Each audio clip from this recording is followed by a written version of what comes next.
Bonjour tout le monde. Aujourd'hui, et dans le cadre des Open Source Days qui seront organisés le 29 et 30 décembre 2011 à l'École nationale des sciences appliquées d'Oujda au Maroc, l'équipe de conception du jeu 3D va vous présenter son deuxième tutoriel.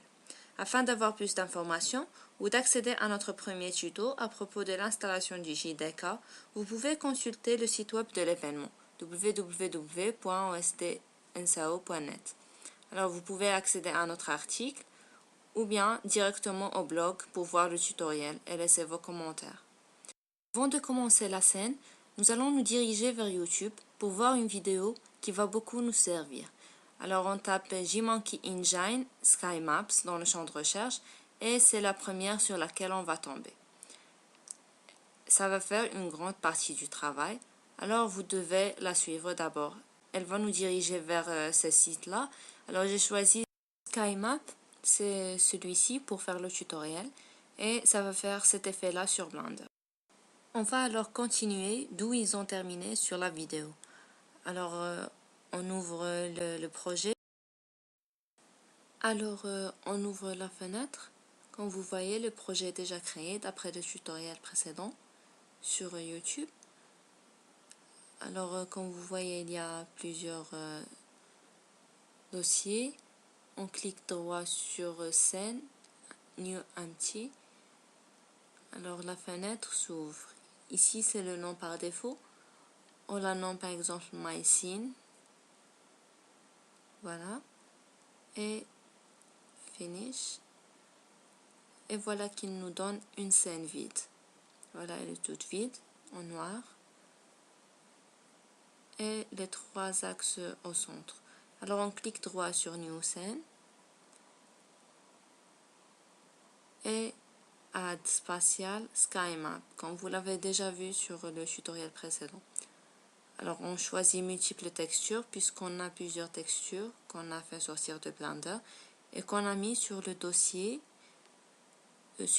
texture ici, voilà. Alors on clique sur les boutons et ça accède directement au dossier texture. Alors on choisit les textures d'après les noms qu'on a déjà fait. Là.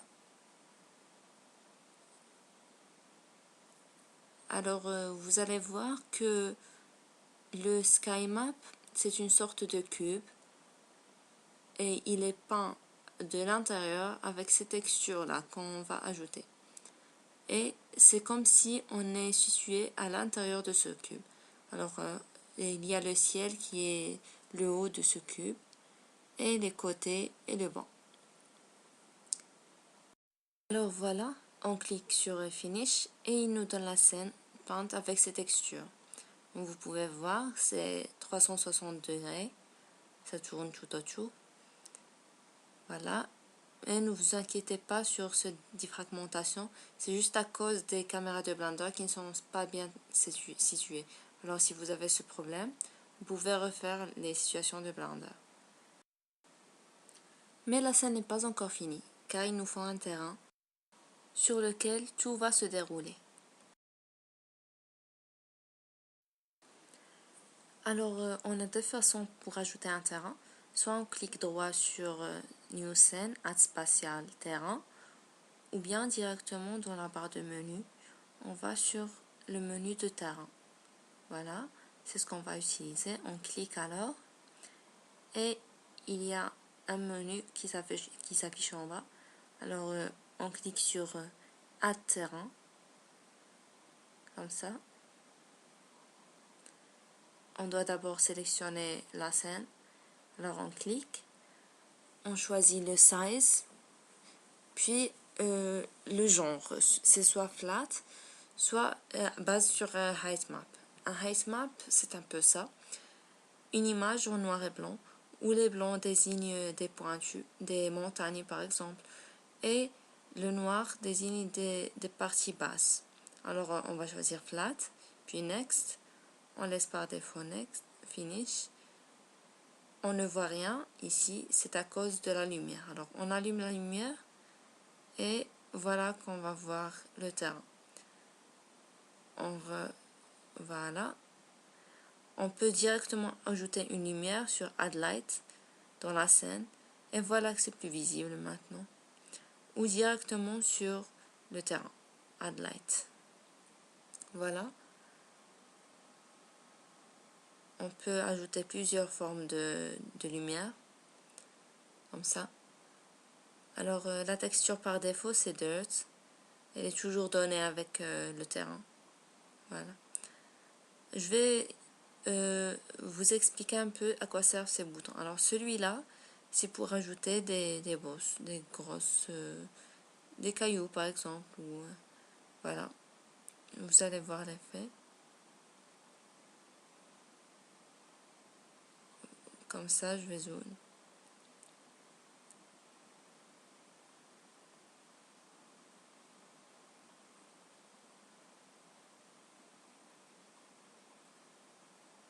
Voilà, de loin, c'est plus visible. Alors, on peut jouer sur le rayon du sac et sur le poids.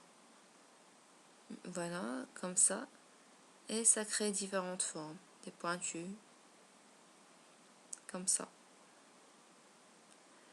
Alors, le deuxième bouton, c'est pour créer des creux, par contre.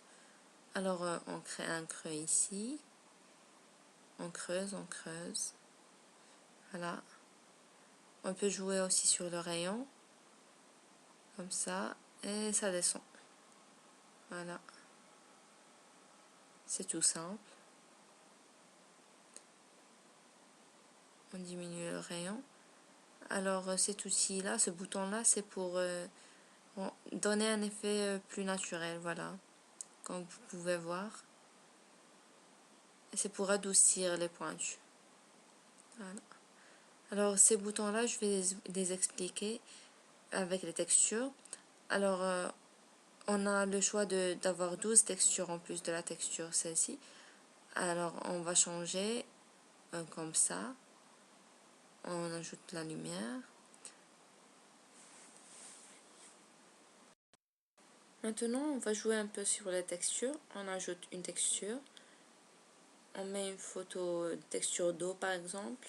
Voilà, on clique. Elle doit être dans le dossier texture, la photo.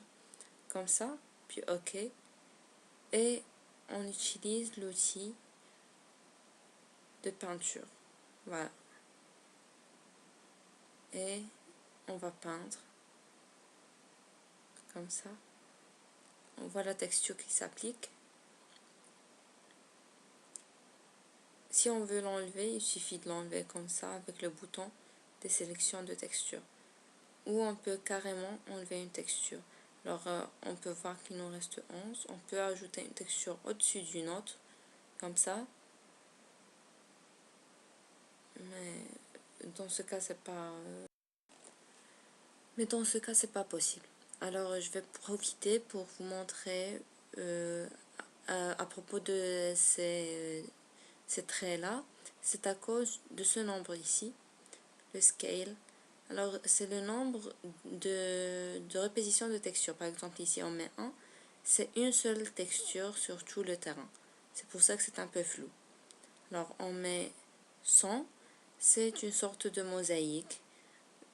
100 textures qui se répètent. Alors, on va rester sur 10. Comme ça. Voilà, c'est bien comme ça.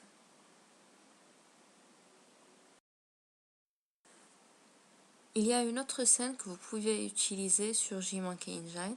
C'est la scène d'un rallye. Alors, on devra d'abord enlever ce terrain. Delete. Oui. On reste sur le skybox. Puis, on clique sur la voiture. Comme ça. Et il y a un terrain qui se génère. Un terrain de voiture. Voilà. C'est automatique, c'est fourni avec le JME. Alors, vous pouvez y ajouter n'importe quoi, des voitures, des personnages. Il suffit qu'il y ait des personnages conçus par Blender, par exemple, sur le dossier Models. Il y a d'autres options que je voudrais que vous voyez. C'est en cliquant sur ce bouton-là. Alors, on pourra sélectionner une scène et on clique sur ce bouton. En ayant des models, on pourra les agrandir, les faire bouger, les déplacer vers l'emplacement du curseur par exemple ou au centre de la scène. Alors, plusieurs options sont disponibles ici dans ce menu. Je voudrais juste ajouter que le JME est un outil multiplateforme, c'est-à-dire qu'il fonctionne exactement sur tous les systèmes, que ce soit Windows, Linux ou autre. Alors c'est la fin de ce tuto, je vous donne rendez-vous le 29 et 30 décembre pour nous assister pendant les présentations de nos projets et formations. Merci à tous, soyez nombreux.